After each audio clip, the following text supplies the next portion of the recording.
Good afternoon, everyone. So, thank you for joining us again. Or actually, it's not us today, it's just me. Unfortunately, Hester wasn't able to be with us today. So, I'm going to be doing some multitasking. So, if you just be patient with me, thank you.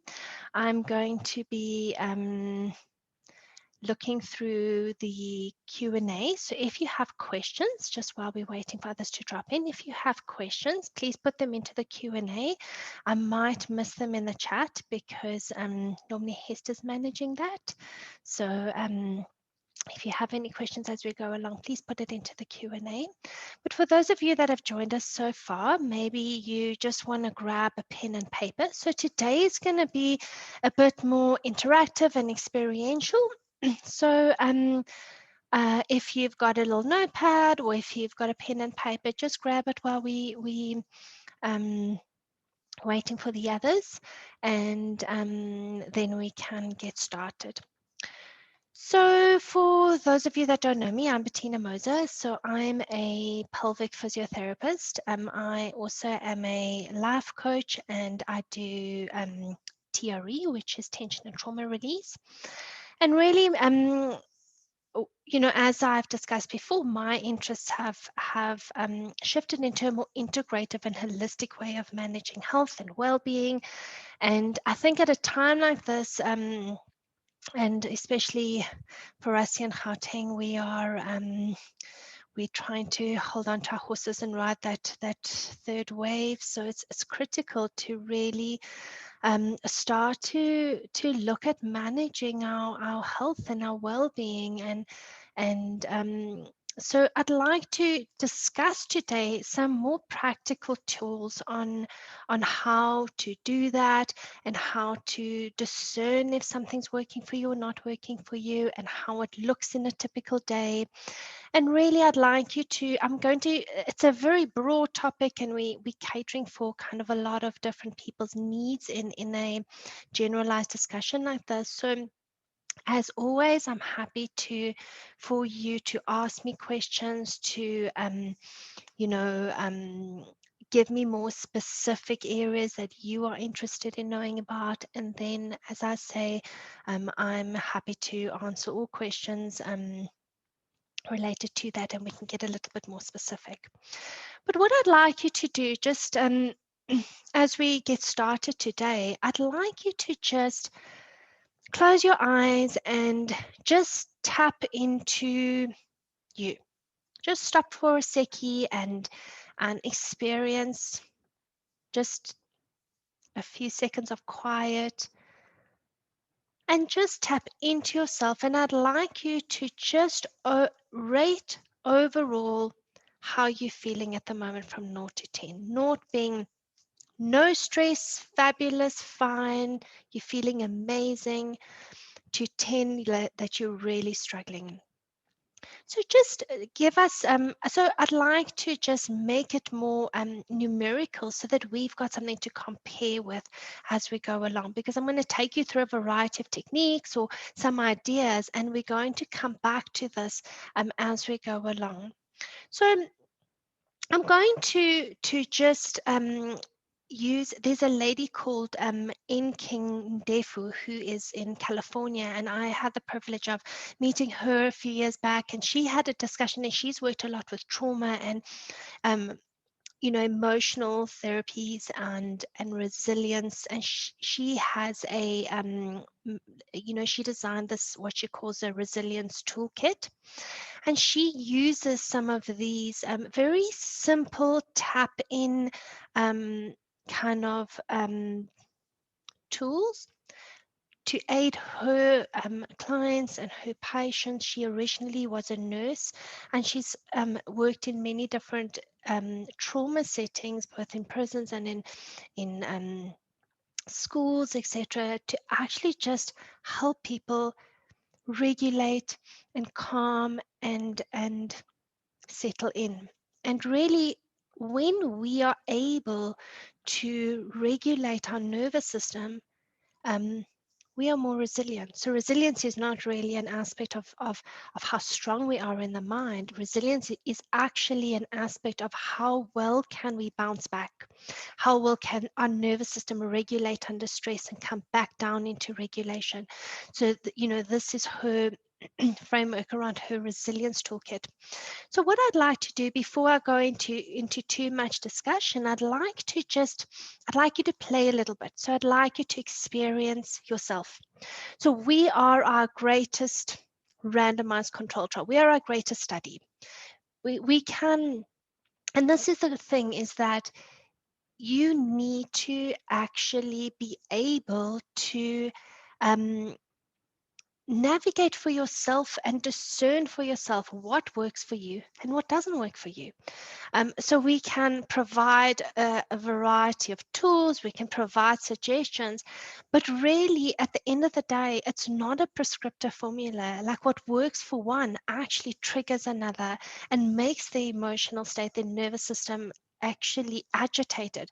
So it's very important to experience yourself and to give yourself an opportunity to feel different things out so that you can actually find a little package that works for you, so that when you are in a stressful situation or when you need to come back into regulation quickly, that you have your go-tos. You know what works, you know what works quickly, you know what may need 30 minutes. Okay, so I'd like you to just experience it. So we're going to use um that simple kind of 0 to 10 scale as a little bit of a tester for us today. So one of the things that NCAM uses in her resilience toolkit is just a tap-in method. So exactly like what I did for you now. But what I'd like you to do is I'd like you to elaborate on that, and I'd like you to just close your eyes again and think for yourself, how am I feeling mentally right now? So from 0 to 10. And there's no right and wrong here. There's no, just whatever number comes to mind. It's only you comparing yourself. Okay. All right. So how am I experiencing myself mentally right now is what you want to be asking yourself. Okay. And then I'd like you to ask yourself, how am I experiencing myself emotionally?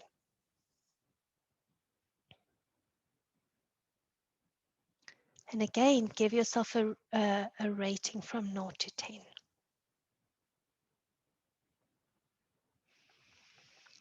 And in tapping into how you're feeling emotionally, you may be aware of 1 or 2 or 3 emotions that are floating around in that field that you're meeting into, that emotional field.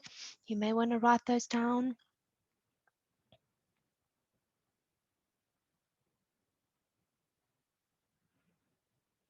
Are you feeling agitated? Are you feeling anxious? Is there some sadness, anger, frustration, shame, guilt?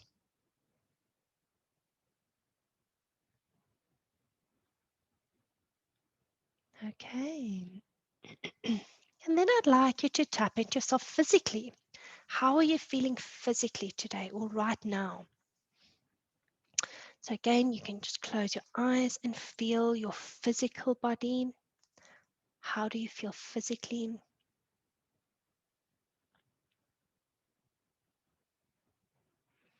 And again, you may notice 1 or 2 kind of keywords coming up. You may feel stiff, you may feel a bit of pain.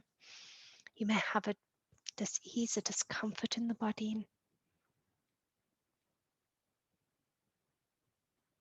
Right. So this just allows us, so one of the great and probably your first tools in learning how to navigate your own nervous system is to actually know where you're at. So it's that kind of X marks the spot. Here I am. So this is a way of just, and it's a mindfulness practice. It's just a stopping, a slowing down and going, where am I at? Okay. And if you are not actually taking the time to ask, where am I at? You don't have a roadmap, or you don't have a starting point as to where you'd like to go.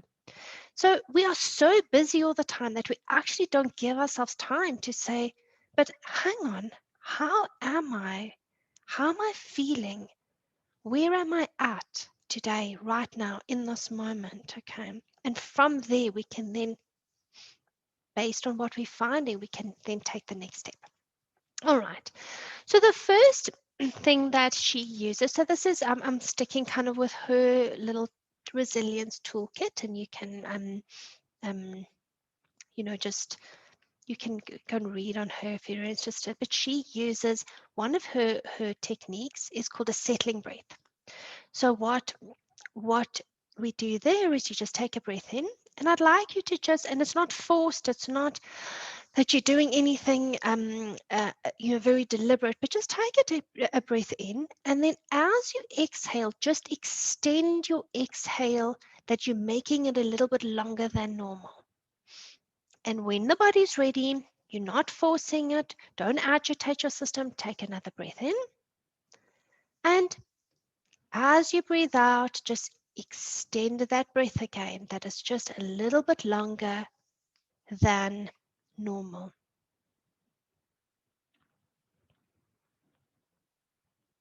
Beautiful. And just do that 2 or 3 times.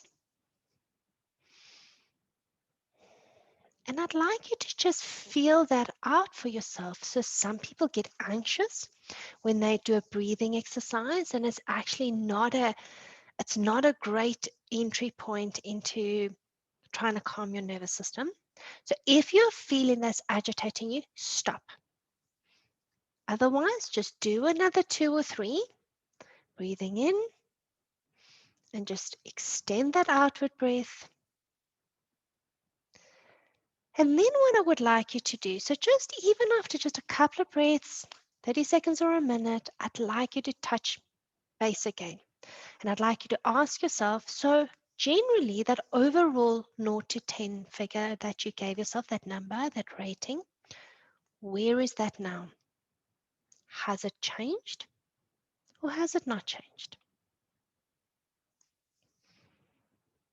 And it might be subtle, it might be just a little change, or you may feel a bit more agitated, and where you were a 6 out of 10, you may be at an 8 out of 10.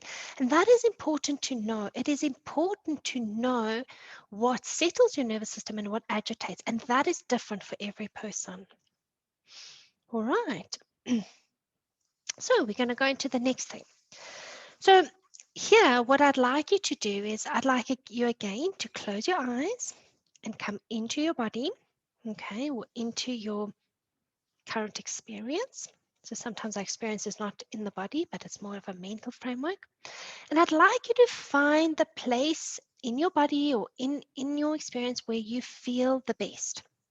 So like go to a little place, you may feel, oh, there's a little part like here in my heart, or wherever your body takes you, go to that place where you feel great. There's nothing wrong. There's no pain. There's no discomfort. There's no anxiety. You feel quite happy there, where you feel relaxed. Or even you may just feel neutral, where you don't feel charged, don't feel a negative response. Go to that place and stay there a little bit.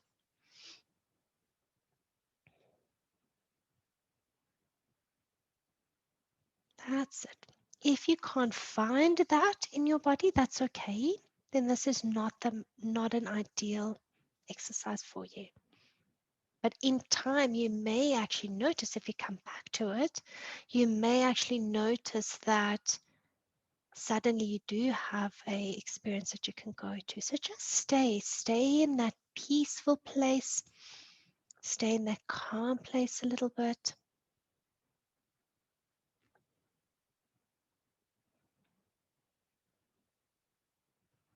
Right, and again, and we're not staying there long. So we're just trying to see quickly what works and what doesn't work for you. So again, in that overall picture of how you feeling from 0 to 10, rate yourself there again. How does this modality, this little experience, how does your nervous system respond to it? Does it like it or does it not like it? And if it doesn't like it, it's okay. It's good to know what not to go to. Okay. So if you're going into a meeting or you're going into a pressure point and you need to relax quickly, don't go to the thing that's agitating your nervous system. But you don't know that unless you've actually taken yourself through these more experiential ways of regulating. Okay, so now we're going to flip it on its head. So again, close your eyes, come into the body, but now go to the most charged area. So the area that's sore, the area that's agitated or into the emotion, and just be with it a little bit. And notice that if you almost engage with that experience or that discomfort or that agitation a little bit, you may find that it collapses and it's not as intense. So go into that experience now.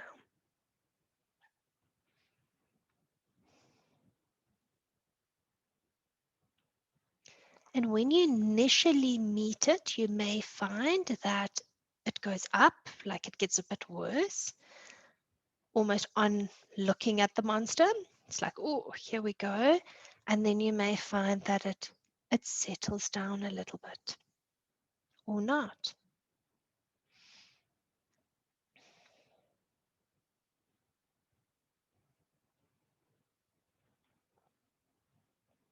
Right. So now from 0 to 10, how do you feel?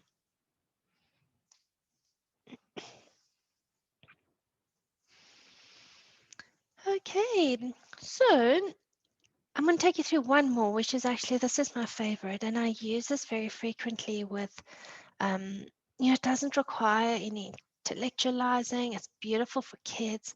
But what I'd like you to do, we call it a butterfly hug. So what you're going to do is you're going to take your hands, you're going to cross them over so that you're actually almost making like a butterfly. And kind of this part here of your thumb goes onto your sternum, so your breastbone. So cross over, place that firmly and comfortably onto the breastbone, onto the sternum, and relax the hands. And then just close your eyes there and just settle into that kind of almost hug that you're giving yourself. And then slowly what you're going to do is you're going to do alternate kind of taps. So it's tap, tap, tap.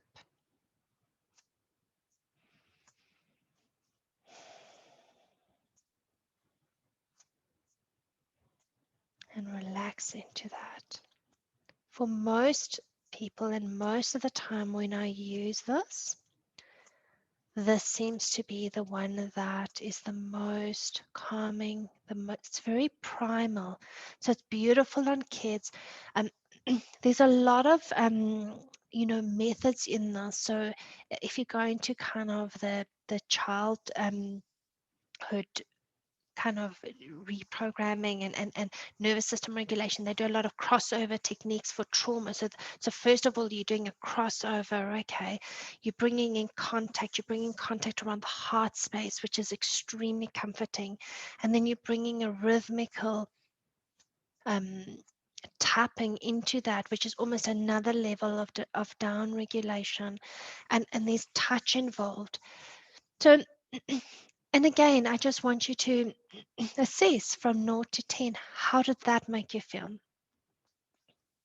And then maybe you can just put into the chat and let me know how you experienced these. Was anything useful? Where are you now? So let's say the butterfly hug, the last one, um, agitated your nervous system. Or let's all go back to your favorite one. So which is the one that really worked for you, that you felt was the one that you would go to? And I'd like you to just do the comforting one, that one again, just so that we can really just calm our nervous systems down now. So go back to that one and then let me know what your favorite one is, or what Is there anything that triggered you? Is there anyone that made you feel terrible? Um, so there's a comment about the butterfly. One was great, feel much calmer. Yeah, again, the last one, the butterfly hug. And what I often do, so if you've got children, what I do is I sit my little ones like on my lap, and I actually take their arms and I cross them over, and I do this with them. And you're actually getting such a interconnected, there's touch, there's comfort, there's safety. So a lot of our nervous systems were dysregulated from very early on in our lives. So either from in utero or from childhood or from those early spaces where it's not cognitive anymore. And this is one of our limitations with our cognitive um, frameworks, the psychological frameworks of cognitive behavioral therapy, the understanding stuff. So we can understand up to a point, but beyond that, it's experiential. It's about how do I calm down. So our co-regulation, the way we interconnect, we call it co-regulation. So often we only regulate in the company of somebody whose nervous system is regulated. So especially if you've got children, if you are calmer, they are calmer. And then adding components like touch. So touch is a great nervous system regulator. Um, sometimes deep pressure more than kind of on the surface agitated touch. So some of you might notice if you've got a very agitated nervous system, this like light touch can be quite irritating, whereas a deep pressure, deep comforting, a deep hug, a really held space is very comforting, and especially with our children, and we can cross over and the arms. But this is, these are wonderful tools. So there's a comment about the breathing one works. So what's important is to just actually be able to have a quick toolkit. So kind of if you're driving somewhere or something's happened, you've had a bad phone call, you're on your way into a meeting, or you doing something that you don't have 3 hours for. This is a wonderful way to actually regulate, calm down. And the more you practice it, the more effective it is. It's like the body already knows, oh, I know I'm getting my hug, and I know that on the other side of this, I'm going to feel better. And there's almost you start to get a cellular memory in that. So the other thing is that, and why I wanted us to start with this is because, and for those of you that are finding, so one of the things that happens when our nervous system is dysregulated is that we access different areas of our brain. So we are not in a creative thought process. We are not in a planning stage. It's kind of in that frantic primal, and that's where you get the memory loss, and where did I put that, and what am I supposed to do, and it's almost that hamster wheel. But it's not a very productive space. It's not a space where you can learn. It's not a space where you can retain information. So this becomes really quite a challenge if you are needing to retain information. It's a challenge if you are kind of a student, or if you're trying to write exams, or you're trying to study. And I use a lot of these tools to kind of help with those types of things, with studying, with learning, with to actually calm the nervous system before you go into studying, before you go into an exam. So they're just great little easy things that we can tap into. Are there any questions related to this before I move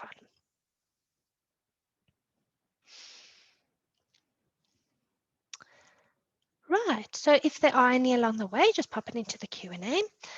So really, when we're looking at our health and our well-being and so they all go together: health, well-being, vitality, healing. Everything is almost one umbrella, and the umbrella of that, and that is what was discussed in our last webinar, and if you haven't seen it, might be meaningful to just go back to that, is to actually just understand, and we'll just very quickly go through the different nervous system states again, and to be able to understand what is happening in your system, because once you are empowered enough to understand what is happening, you can also start to look at what are the best. And honestly, you are the best person to guide yourself through the process of regulation, in the sense that yes, we need that almost co-regulation from another. So healing, and in a lot of indigenous communities, healing is not ever done alone. Healing from trauma, healing physically, mentally, emotionally, they take it on as a community's responsibility, because they understand that if you are in the hole, you need somebody to help get you out. So our nervous systems naturally tag onto each other. So there is that aspect of needing to that level of support to aid your nervous system, so that your nervous system can have a new learning experience, because some of our nervous systems do not know what regulation is. Like some people just do not understand what relaxed means, and it is something that needs to be taught over time. But when it comes to the actual things to do to help yourself, that is just an experiential journey. And my advice to you is that just try different things, see how it works.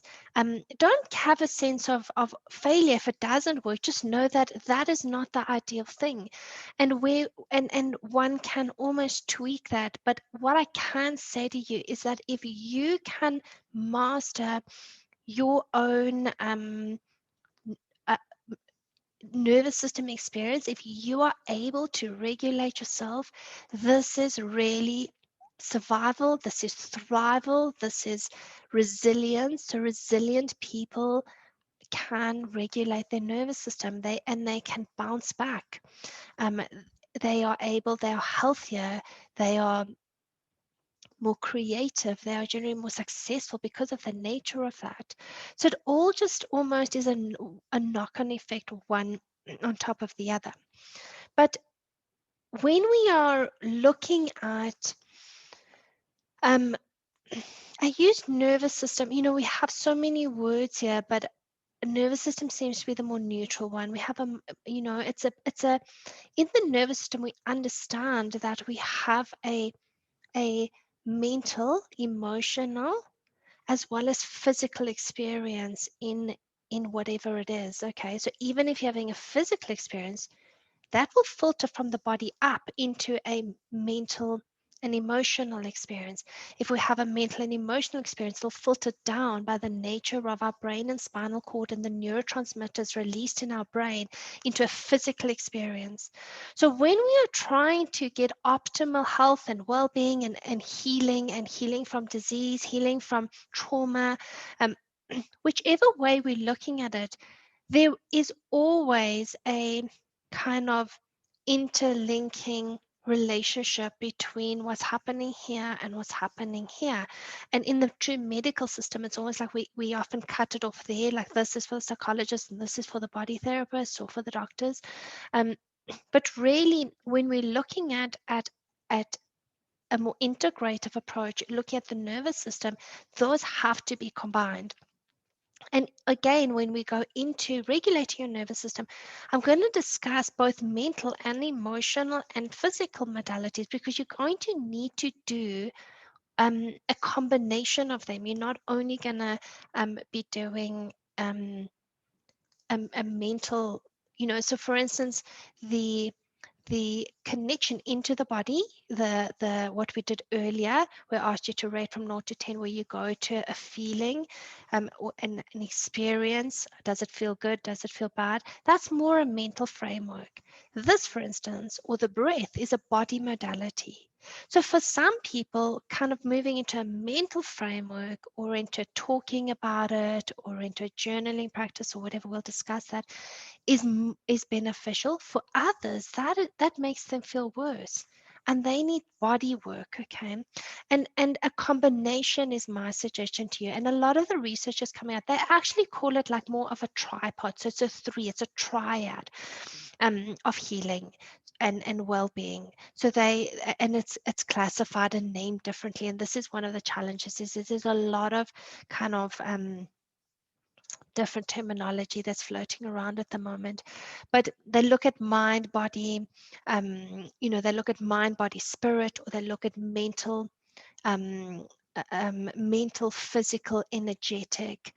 Um, and it's almost based on that kind of more Father, Son, Holy Spirit. Like it's almost like a triad. And almost if you don't have the third leg, there's an imbalance. There isn't that level of stability.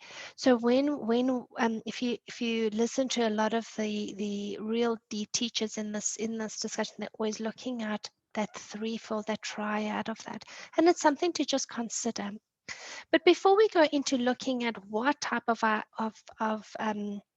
modalities or ways in which you can regulate your nervous system, I just want to quickly remind you of the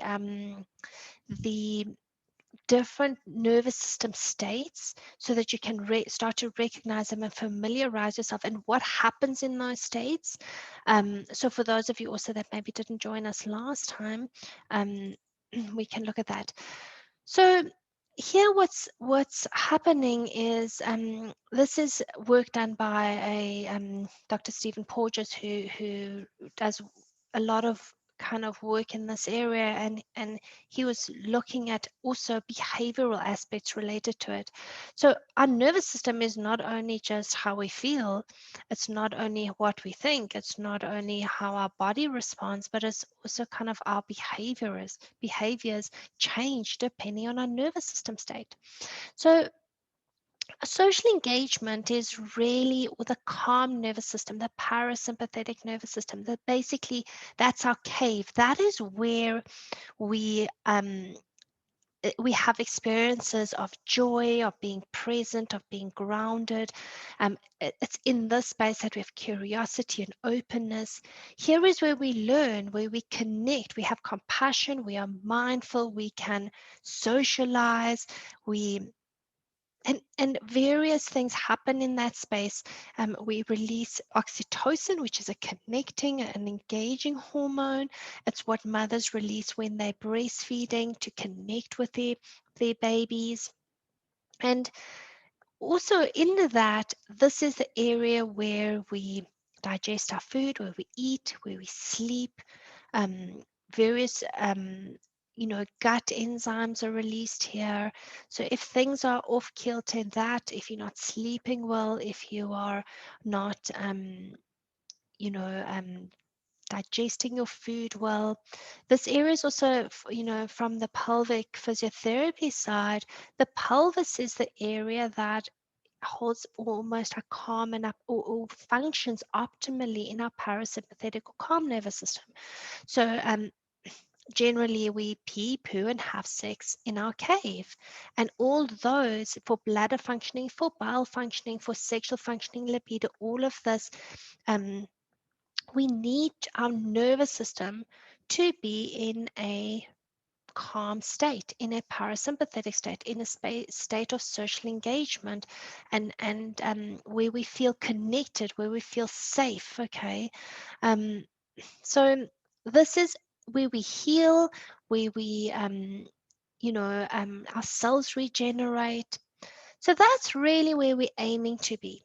And from there, we go into the first stage, which is our sympathetic fight and flight response. So this is the I need to fight or I need to run. And again, these are primal states that are there for our survival. So they're meant to be there. And but what I think is not meant to be there is that we're supposed to be out on the hunt 1 day a week or 1 hour a day, and we're supposed to be back in the cave, resting, rejuvenating, healing, eating, etc.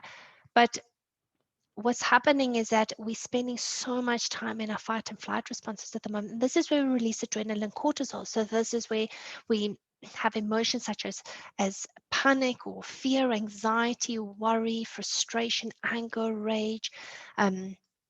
We have heart palpitations, our breathing changes, we kind of breathe at the top of our lungs, we're not really getting that full ventilation. Our blood pressure increases. So the way our oxygen moves through the system changes. And here, all of the areas that are active when we're in our social engagement system, our parasympathetic system, are almost switched off. So it's basically going, there is danger. It's a survival instinct. I need to fight. I need to run. And it's not important for me to digest food. It's not important for me to eat. It's not important for me to have a libido here, because that's going to fail you. So those areas are switched off in that. So it's a great survival instinct, but it's not necessarily helping one as we move forward in health and well-being, and connecting with our families or with our children, or yeah. So from there, when we move into a deeper state of almost trauma, if we feel we can't fight and we can't run, we move into what we call freeze. And freeze is where there's a level of dissociation. So generally describe it as moving into a car accident. If you know that you're not going to get out of it and it's not determined by your cognitive centers. It's almost primal. It's kind of your reptilian part of the brain that decides for you that, you know, the best thing for you here is to dissociate, to so people often describe that in a car accident they see themselves hovering above their body, or they have no memory, or so that is in a trauma situation. But in a day-to-day life where there is a lot of stress or a death, or, you know, exactly what we're dealing with in our COVID times today, most nervous systems are in freeze. So you know, they almost has to be a level of dissociation to cope. There's that feeling of numbness. This is a space where there's that helpless, hopeless state. It could be it eventually, if you're in that state for a long time, it's a state of depression. It's a space of feelings of suicide, and it really causes havoc in the neurotransmitters that are released in the areas that are shut down.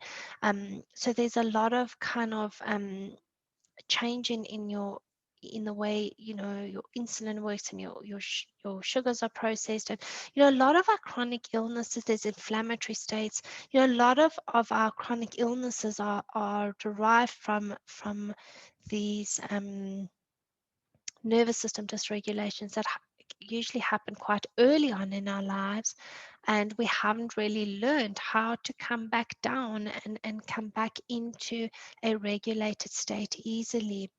And so what happens is where in the animal kingdom, if an antelope runs from the line, it doesn't get eaten. When it goes back into its herd, it almost automatically regulates back to the herd. It actually tremors, and that's part of the tension and trauma release, the basis of the TRE that I do. It's a body modality which helps to release and relax. But what I'm trying to get at is that the animal lets go of it in the moment, or once it's back in safety, so that tomorrow when it wakes up, it's not traumatized. It will go and eat in exactly the same place that it almost got kind of eaten yesterday. So this is so, and if it didn't do that, its survival would not survive, because it would be too afraid to graze. It would be too afraid to go to the water hole and drink. So for us, we are now faced with years and years, very often, of compounding nervous system dysregulation. So we may need to use a couple of different types of modalities, or ways in which to try and regulate and bring ourselves back into regulation, and to understand what that looks like, um, and how that is experienced. So initially, it may be experienced as, you know, so let's say has been a, let's say, a car accident, and the nervous system goes into freeze, or and it's locked there for a while, could be locked for 10, 20, 30 years in almost a frozen state. And as we start to regulate and calm the nervous system, and it wants to come almost down that loop, what will happen is that at first, let me bring that picture up again. So you may be sitting kind of I describe it as a roller coaster almost, and you get hooked in a loop. So you may be stuck there a little bit. And then what happens is that as you regulate, you may actually come down, and we want to come back down here, but we may need to go through this experience first. And this is what often is the frightening part. So we also need to understand what nervous system regulation means. So in kind of the short term, or in the small, like and it doesn't happen for everyone, so I don't want you to be afraid that, oh, if I regulate my nervous system, old things are going to come up. No, it doesn't have to, but it can. So I'm mentioning it for those. So some people say that, when they do certain, if they're doing a lot of breathing work, then old things might come up after a period of time.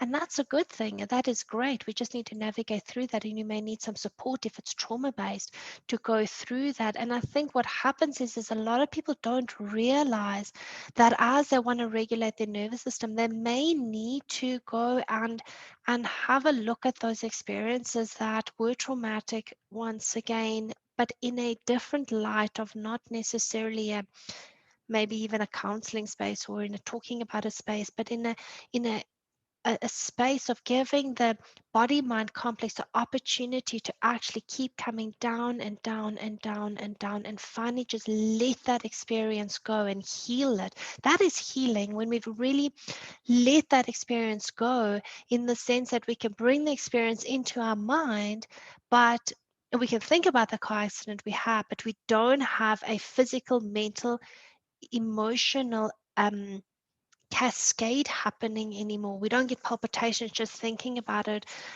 or um, whatever is attached to that experience. So this is just important to get a basic idea of how our nervous system works. Are there any questions at this stage about anything that I've mentioned up to now?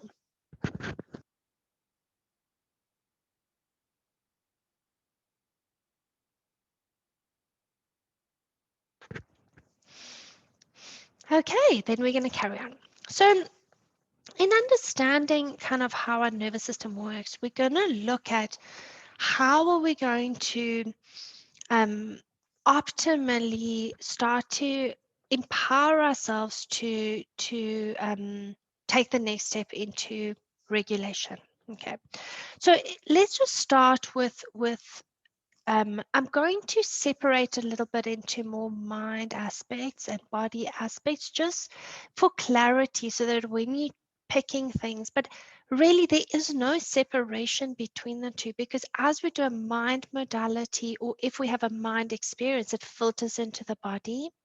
And as we have a body experience, it filters up into an emotional or mental framework. So they are not separated, but a lot of the tools are more mind based, and other tools are more embodiment based, or somatic modalities, or body modalities. And understanding your needs around that, and for some people, somatic or embodiment type of therapies are far more meaningful for them.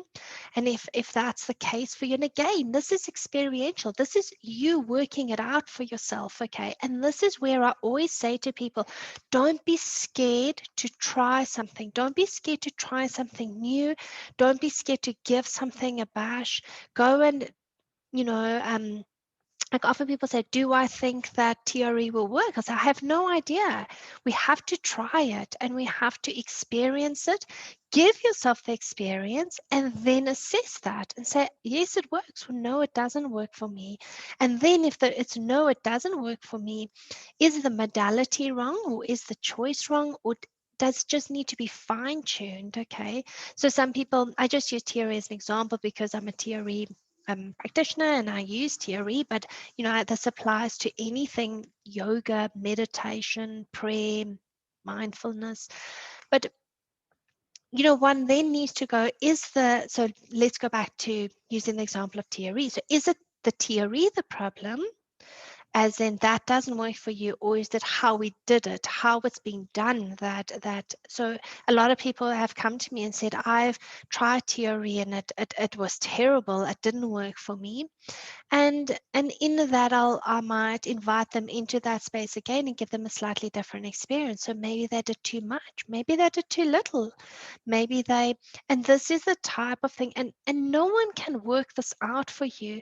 So my experience has been both within myself and kind of the patients and clients that I've worked with, is that over time, those that find successful ways of regulating their nervous system are those that have made the choice, and this is really about choice, has made the choice to um, try different things, to give themselves the time to try different things, and if it doesn't work, leave it and even come back to it at another time. So maybe your nervous system was so agitated at that time that that was not the best thing for you, but a month down the line, it's amazing.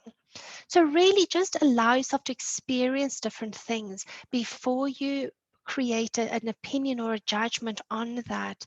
And in that, you'll develop a tool bag that in any given moment when something happens, you'll know which one to go to if you use them frequently. So if we're looking at, let's start with more kind of mind aspects. So the most common and and I think why it's the most common at the moment is more the mindfulness meditation practices. There's been a lot of research on it. There's been a lot of studies to show the effectiveness of it. So it is, where it used to be a very more a potentially a spiritual practice, it has moved into a more scientific practice over the years. And I like to always encourage someone to try a aspect of meditation or mindfulness or prayer practice, however it looks for you. And again, it's very specifically for you. So it can be just simple things like mindfulness. So the difference between, so meditation, we're playing with words a little bit, but not all meditations are mindfulness practices, but a lot of meditations are mindfulness practices. So mindfulness practices is just slowing down. it's it's really just coming into awareness, it's coming into presence, it's tasting your food, it's slowing down, it's feeling texture. Um, and the beautiful thing about mindfulness is that you can't bring it into anything. So, and often I'll say to people, and I know in my own kind of 24 hours, 24 hours is just not enough for most people in a day. We need like 48-hour days, that we don't have the time to sit and do 100 different things. We've got to combine things, we've got to do things together.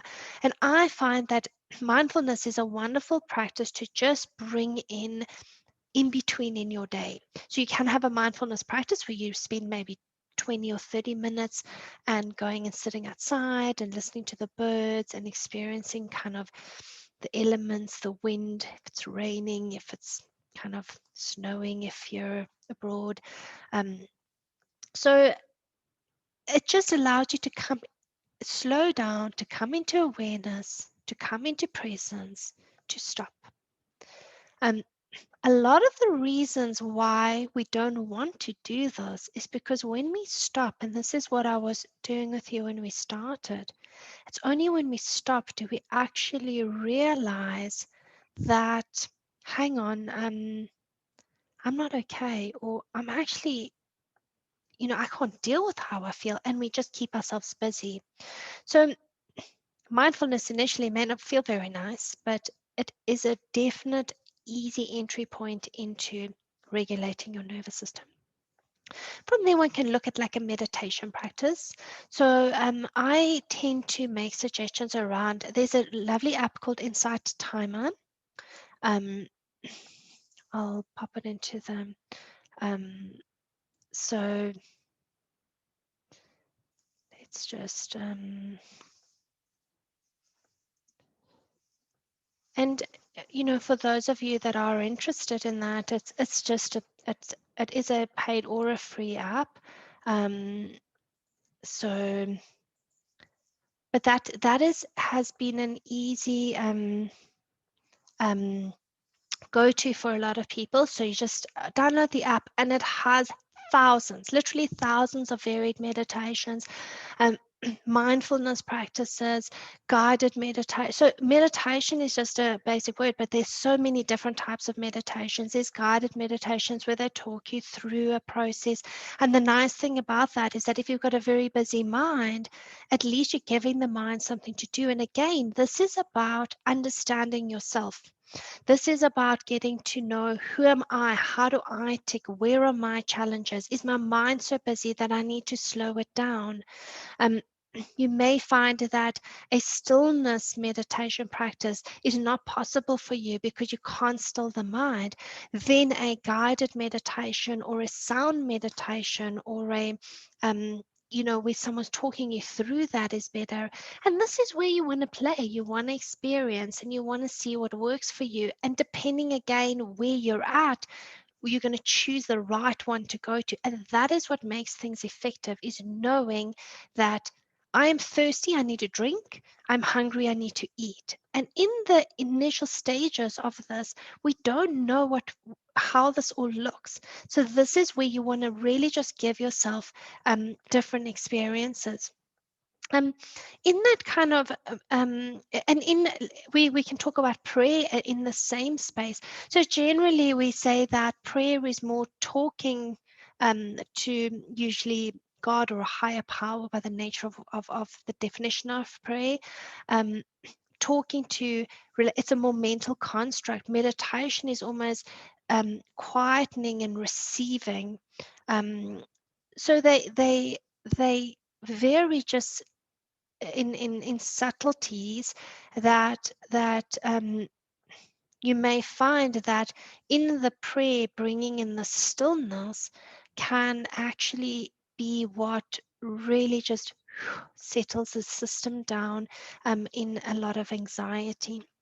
And music and sound is a very powerful healer. So just bringing in any type of it doesn't even have to be a sound meditation. It can just be music. It can be your favorite song. And this is the thing, like you, at times we need I call them state shifters. Okay, we need something to shift our state quickly. So our state, as in our nervous system state, our state of how we feel, the 0 to 10 basically that we did earlier. If I'm, let's say, going into a meeting and I've had some bad news, I need a quick state shifter. So one can just put a song on that you love, and instantly the memories and the experience of that comes back. And this is the value of having, of doing a practice of sorts around regulating your nervous system regularly, because almost you get a muscle memory, a cellular memory of it. So a song is a beautiful example. If it's your favorite song and you remember it and you'd had happy times, and instantly all of that floods back, and you can shift your state in an instant, and that becomes very, very effective. And that happens with anything if you do it more regularly. So the other more common mental shifters is, for instance, the counseling and the cognitive behavioral therapy. So that's usually kind of where our medical framework goes, where we go into a talk therapy, and that can be extremely meaningful. A lot of my experiences with clients that I do this type of work with is that they have had extensive therapy and they feel that they're still not getting to grips with anxiety. And usually in that case, it's because one hasn't brought in the embodiment component, the somatic work related to it. So here, for instance, when I do body work combined with that, it becomes very effective. And again, this is how you want to start asking yourself what your needs are based on what you've done, how you experienced it, and maybe you haven't put all the pieces together.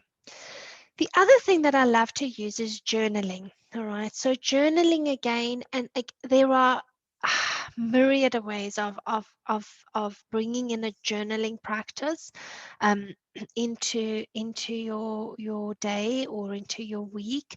So there is a book, what is it, The Artist's Way, what is the lady, Julia Cameron. So she wrote a book on a specific journaling practice where every morning for 20 minutes you go into a journaling practice. But a journaling practice can be anything from just getting it out. So nervous system regulation is about letting go, about coming back to peace, coming back to stillness, coming back into your calm nervous system, into your parasympathetic nervous system. And really, whatever gets you there is an effective practice. When it comes to journaling, in the journaling, it's also about getting it out. Okay, it's about similar to the counseling, and it can be, if you're in a frustrated space, that you just write your emotions out, put it out on paper, or it can be a practice of stillness, like a mindfulness practice where you just quiet and you just allow whatever comes through you to be put onto paper. And it can be a very relaxing experience. So it can be used to let go and process stuff, but it can also be just used to calm and relax. It doesn't have to be because you're agitated that you're going into journaling practice. Also, it allows when we are very agitated or anxious or stressed, the brain gets quite scrambled up by the nature of the neurotransmitters and the way we're going to quite a primal state. And here what happens is that it allows over time, that you'll notice when you start your journaling practice, after about 10 minutes, it's almost like that stream of thought becomes more controlled, more relaxed. You can almost think it out a little bit. And I always say to everyone, just try. And a lot of people say, I can't journal. Just try. Even if it's just 5 minutes, even if it's just pointers, it doesn't have to be stories. But just get it out, get it out, get it out. The other thing that I love to use is creativity or creative expression. Let me put it that way. So creativity is an amazing calmer. And any of you that have very kind of passionate creative expressions, if you play music, if you play the piano, if you love cooking and you're very creative in the kitchen, you will just know how that makes you feel. And a lot of the time, we find that over the years, like a lot of people have said to me, I actually used to always do this, and I haven't because now I've had children, or I'm working longer hours, or I don't know what happened. I just, left it on the bookshelf. And very frequently I ask them to bring it back out again. So creativity and creative expression is such a beautiful nervous system regulator because you're having fun in the process.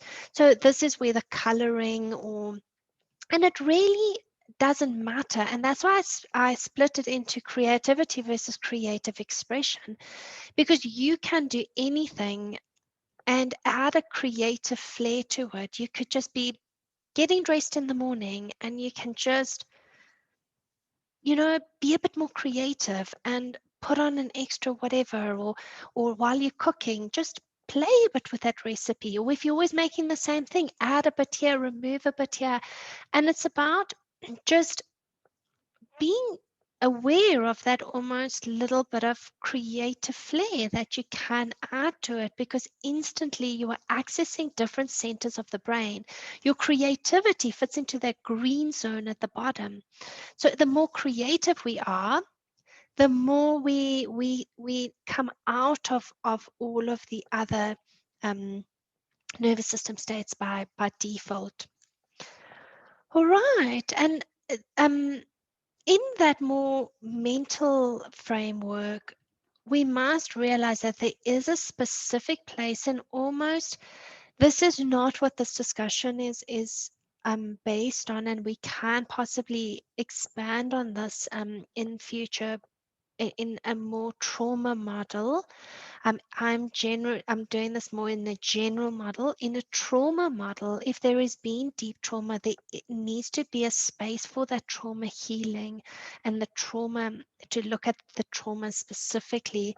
And it may, all of these modalities would come into it, but there may need to be there usually is a need for deeper support in trauma work, okay? So just be aware of that. If you have experienced quite a bit of trauma, or there is childhood trauma or various um, really traumatic experiences over your life, there will be a need for a deeper holding space in managing the trauma. So trauma is really the one thing that really dysregulates us and doesn't necessarily allow for regulation to happen as easily. So you will, my suggestion to you in a trauma space is to get support, and in that also to be aware of a mind body holistic and integrative space of support, where it's not only a mental model or not only a physical model. Right, let's so there's a comment around, I love doing gardening, art, and painting. Amazing. That's exactly it. Is that, I know for me, I love my garden, and if I'm there, I'm happy. And I very quickly forget about, or I just, I can just feel it. Like I instantly just, and it's a combination of so many things. So we're using our body, we're in the fresh air, we're grounding, we are using our senses more, we are looking at the beautiful flowers or the trees changing color, and there's almost a mindfulness practice that naturally comes into that. But if you are not accessing creativity, I would say to you, you are doing yourself a huge injustice in a healing or a regulation process. So just give it some thought, and like I say, it can be as simple as just some coloring, or just some music, some art.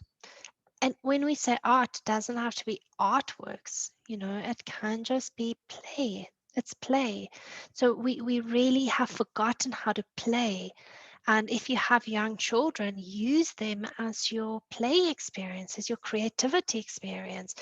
Get messy with them, and paint with them, and color with them, and make things with them, and try and just, it just switches off everything, and starts to bring the system back into regulation. All right, so then we look at the more embodiment. So these are the types of words. So if you are looking for stuff out there, somatic embodiment work, that is the type of key keywords that will guide you to the right places. But really it's about focusing from the body up. So they have various strategies. We have top-down strategies, like what we've just discussed, and then we have bottom-up. So basically the top-down strategies, the focus is up here, and it filters down into the physical, okay? So for instance, creativity has been used hugely in healing, like in chronic illness healing, in cancer healing, okay? So it's about filtering that into the body, and changing all the neurotransmitters. So our inflammatory mediators are high when our nervous system is dysregulated. So by the nature of switching off all our inflammatory responses and coming back into regulation, the body's given an opportunity to heal. So those are the top-down strategies. The bottom-up strategies is by actually aiding the body into a better way of functioning.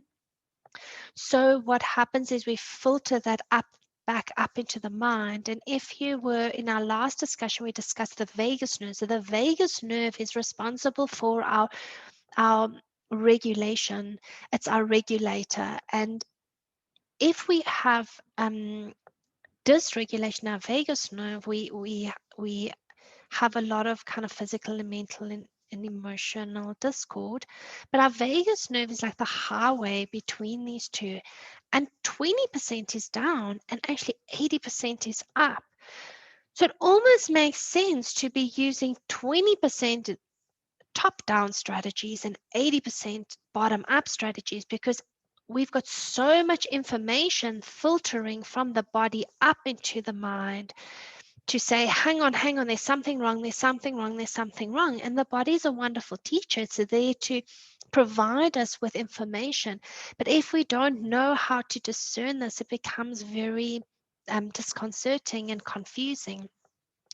So here, for instance, there's been a lot of work around posture and confidence and depression and anxiety. And there are many studies, but just by actually standing upright, pulling your shoulders back, head up, automatically, and try it now that we've been kind of sitting a little bit, you may have been slouching, to just bring your posture up and automatically notice, oh, I breathe easier, and you'll feel better suddenly.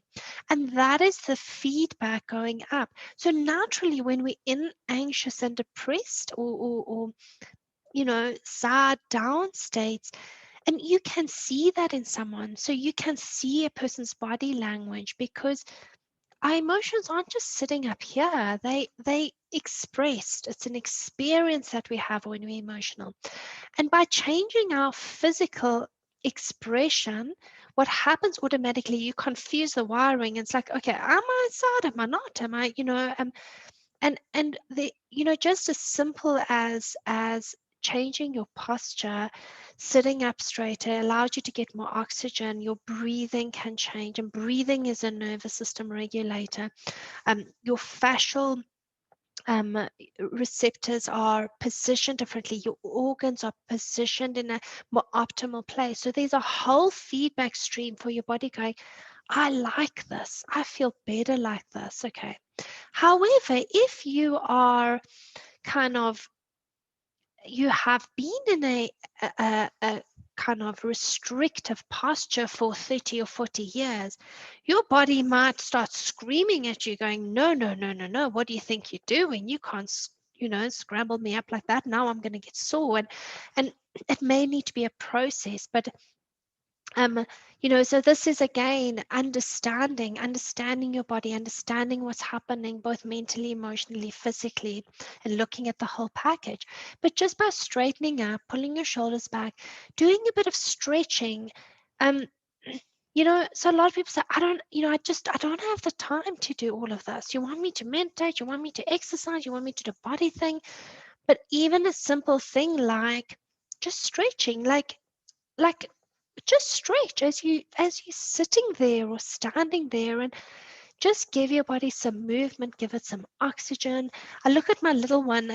It was interesting for me because it's something that I think as we grow up, I don't know, forget or something, but she really just stretches in the morning, and she just like, oh, and it's a process, and she really like almost enlivens her body and wakes her body up, and she's always happy in the morning, and it's a simple exercise of stretching, or just and I don't mean like a stretch program necessarily. It can just be a movement of the body, breathing.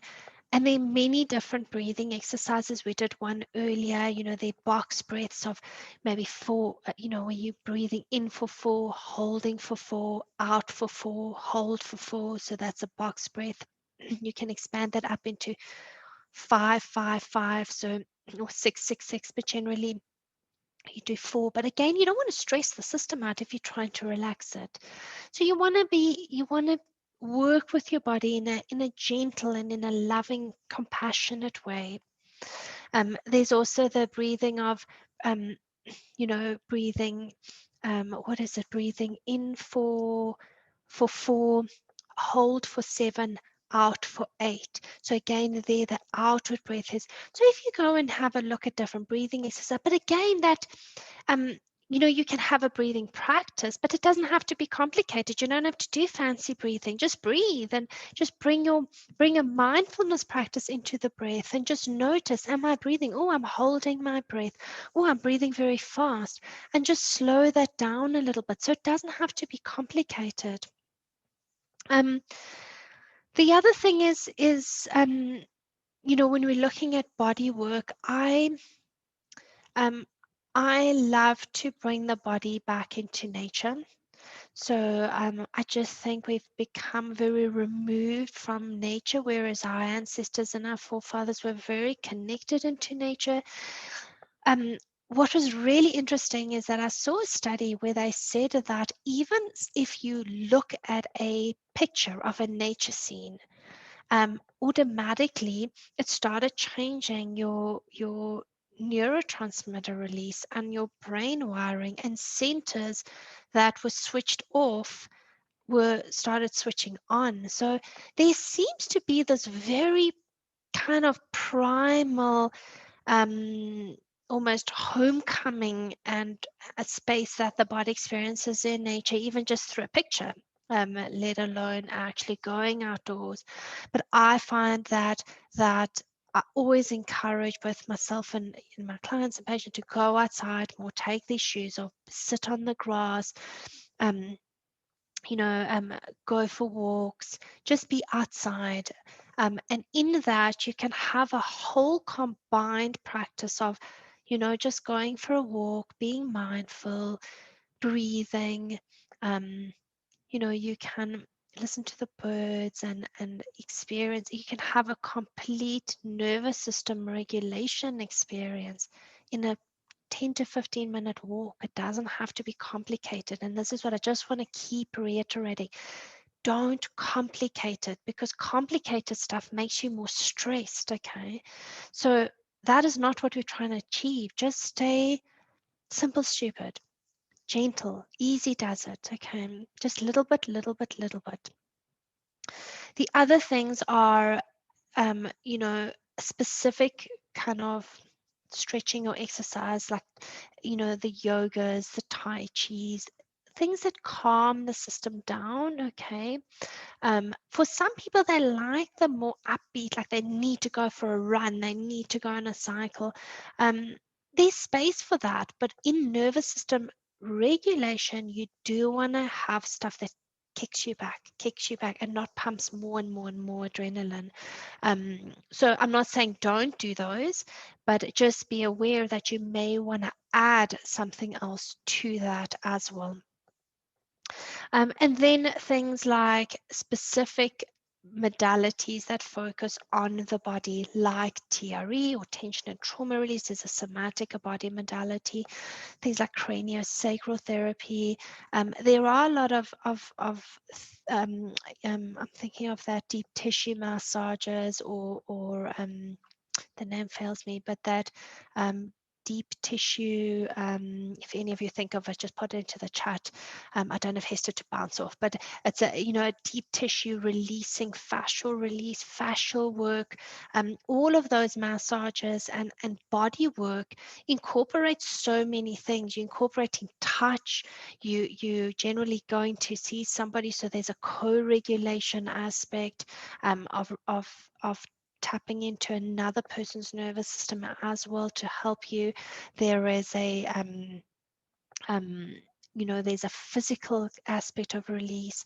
So there's a whole lot of stuff happening with that. And I often, even if I'm doing body work, bring in the breath work, bring in the mindfulness.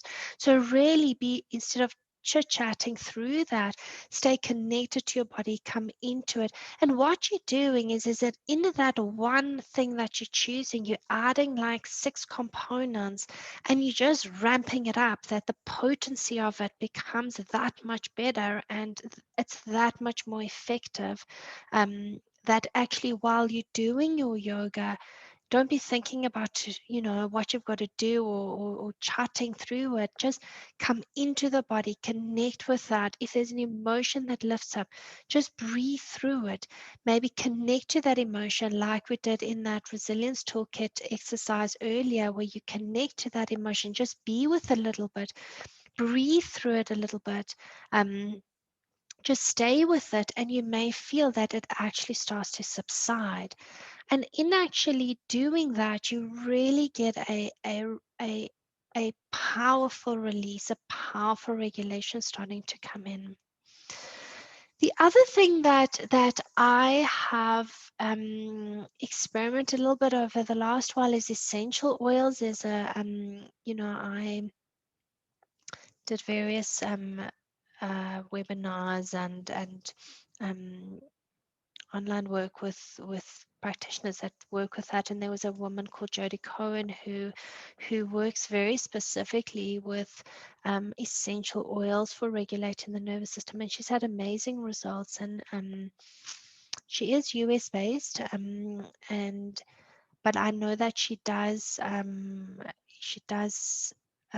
send oils to South Africa if you are wanting. She's got some parasympathetic regulating oils and stuff that she's has had very good experiences with and feedback from. But in that, you can just go to the doTERRAs or the Young Living, and there are essential oils that can help you relax and can help you, the lavenders and the calming ones. And what one can do is you can massage it just behind the ear into this bone here, or on the side of the temples. Um, and really just, and in that you stimulating, like here you're stimulating your vagus nerve to relax. So it's a combination of a couple of things. If you're doing a meditative practice or a breathing exercise, and you're just massaging that area and adding an oil and or whatever, you're really just putting lots of different eggs in the basket to actually create that potency. You want to ramp it up, that you're getting the most out of that experience as what you possibly can. We just don't have 4 hours a day to do all this stuff. So yeah, so that's, if we're looking at that, those are the mind, body, the mental, and the physical constructs. When we're looking at that almost third leg, depending on your belief systems, if you have a belief in there being that a tripod of a third energetic leg, or a spiritual leg, then that is an aspect that comes into the healing process as well. So and that is, it can be a very powerful. So if you have a belief in the energetic systems of the body, which are not necessarily separated from the physical or the emotional. So like if you have an energetic belief, you will know that whether you're doing a mental or a physical, you are shifting the energy that is circulating through your system. But if you are having or have a strong belief system in the energetic, you may want to bring energetic modalities on board. So things like the body talks, the Reikis. But if that is out of your belief system and it frightens you, then that is the worst thing you can do, is to start scaring your nervous system and moving into fight and flight. And this is where really the understanding of how the systems work and really what the more integrative approaches look like. In the more spiritual beliefs, coming into, there is a lot of work almost in the research that has been done in the belief of a higher power of sorts, whether it's God or just a consciousness, or whatever word we want to use for that that belief in kind of our small selves and our and handing ourselves or being in the presence of something far larger than us, um, that is safe and comforting and reassuring, that one goes into trust. That experience alone is nervous system regulatory, because when we're looking at that bottom tier, that green part, that is a space of connection. It is a space of trust, of you know calmness. And for a lot of people with a deep spiritual or faith-based belief, that alone can be extremely regulating for the nervous system. When they come into, like, a lot of my clients will say, prayer is my go-to. And and again, one can combine that by understanding that you can add a physical modality, you can add various things to that. Right. Any questions? There's a comment about funny. I noticed that with my son too. Before he gets up in the morning, he stretches for 1 to 2 minutes. It was very interesting for me because from when she was little, and I had my son is 8, and he did the same thing, but I clearly wasn't as mindful, or I was thinking about that. But it is a very interesting kind of observation for me that she really stretches her body and takes the time in that and really enjoys it. It's a and when I've actually gone into just like just stretching, but you realize that there is feedback coming up going, I like that. Okay. Any questions into the Q&As if you do have? Otherwise, I'm just gonna just a few minutes. We should be done by 5:30. What I wanted to so I've thrown all the stuff at you, okay? And a lot of people feel very overwhelmed in that, but I'm here to more educate you around that so that you can go and make the choices and choose different things and have different experiences and be able to discern what those experiences mean for you and how to navigate through that. But a lot of people say to me, so like on a typical day, what does this look like for me? What I need to do. And again, there's no prescription here. It is a personal thing. But I generally, and again, it depends on some people can't stand journaling. That's not the idea, okay? But the idea is that you go into stuff that can help you in that. So I like to have and encourage a morning, like we want to open the day and we want to close the day. Okay.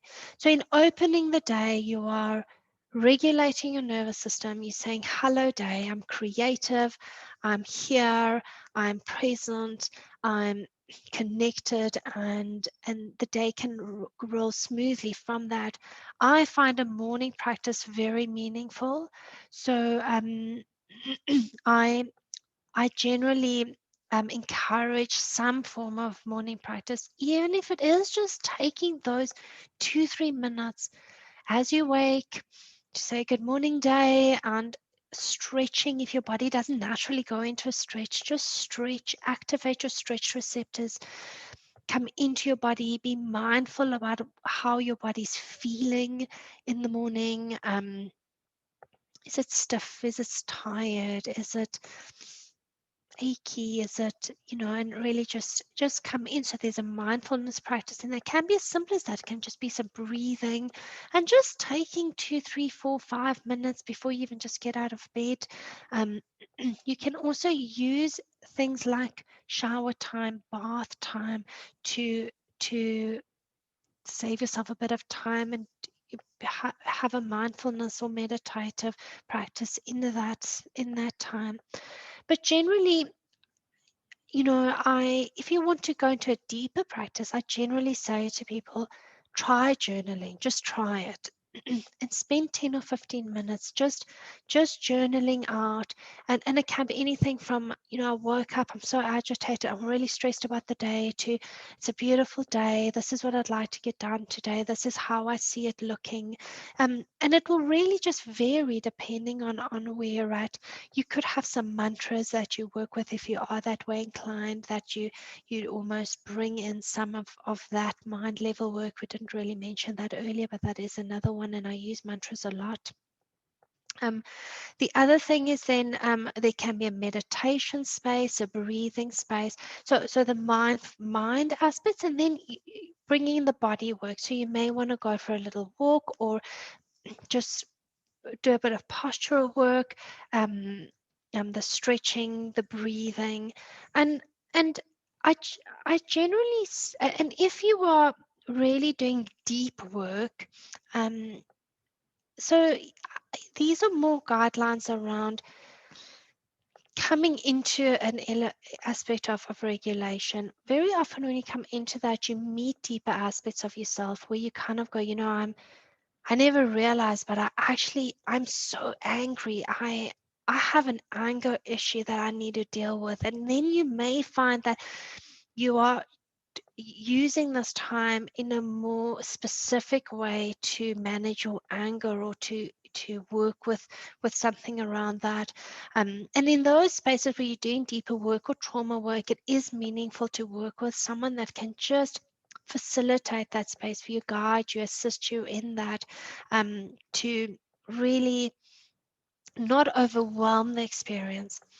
But what I generally say is that during the day, just tap into yourself. Okay, come back to either your butterfly hug, coming into breathing, even just as you get into the car, just put a song on, breathe, relax, be mindful. How's my body feeling? Oh, I'm feeling a bit rushed. Let me slow down a little bit. Let me do this slowly while I'm doing my shopping. Just slow down. Take, you know, feel it out. What do I feel like having for supper? Do we feel what we want to eat, or do we think what we want to eat? Okay. Um and just take the time and be mindful during the day when you're eating. Just taste your food, chew your food, feel, am I full, am I not, am I thirsty, am I hungry? So you can really just come back down as you go through the day. And then in the evening, I generally say before you go to sleep, bring in some kind of downtime where you are either having a nice relaxing bath, maybe putting a little meditation on when you go to sleep, because your quality of your sleep, you want to really come back to the cave here. So, and come out of the hunt. And this is what we're not doing. So we're not, our quality of sleep is not good. We're not coming back into the cave where we can then um kind of kick back, where we can activate our healing of our like our cells, um where we can detox, where our lymph can work, where, so all of those areas, our digestion and our all those areas that are switched off in our activated or um stimulated nervous system, your fight and flight and freeze responses, are actually needing to wake up for good functioning. So opening and closing, um, for me is very important, but how that looks will change depending on any given day, really, so um, yeah. But I think that's pretty much all I have for you guys today. For once, I'm on time. That is a very rare thing. It is 1:30, but I'm happy to take any questions. There's a comment about I think I gravitate to different tools depending on the time of day, or the tiredness level, or the emotional state, and not necessarily the best tool at the right time. So that's interesting. So again, in having done your experiences of different tools, you will realize that you will want to go to different things, and your accuracy in matching your needs really is your success formula. So and this is where it's nice to try something different, because you may find, wow, that really works for me, and at that time of day it works for me. So it doesn't work for me in the morning, it actually works for me in the evening, or flipping that on its head a little bit, and playing with that, and really at a time like this where we are in the world, we are so needing to take care of ourselves and to be independent and empowered in taking care of ourselves. And these are, for me, kind of really, they are simple, but they require a level of discipline where we have to say, I value myself enough to give myself that 15 minutes twice a day, or to go and have that little extra long bath just for me, or um, the yeah. The one thing we didn't discuss is the nutritional component, and I'm possibly looking at maybe getting someone to come and have that chat in maybe a next discussion. So if any of you are interested in more the nutritional and the anti-inflammatory food component, so there is a food component, and naturally you'll notice that when you're not feeling okay, when you are more emotional, what do you go to? You go to the sugars, you go to the carbs, and that those pump up our inflammatory mediators again, and again, most of our chronic illnesses come from our inflammatory aspects. So there's a lot of interesting discussion that we can have for extended periods of time around this. But if none of you have any questions, then I'm going to stop there and we will pick up at another time.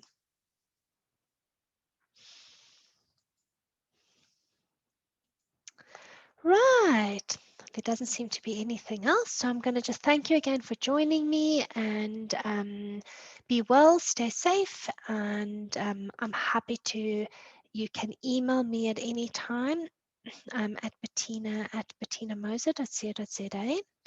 Or you can go through my website, bettinamoser.co.za, if you need to touch base with me, if you have any questions, if you need any help with anything. And if I can't help you, then I'll put you on to someone who can. But otherwise, I'm going to love you and leave you, and I hope you enjoy the rest of your evening. Thank you. Bye.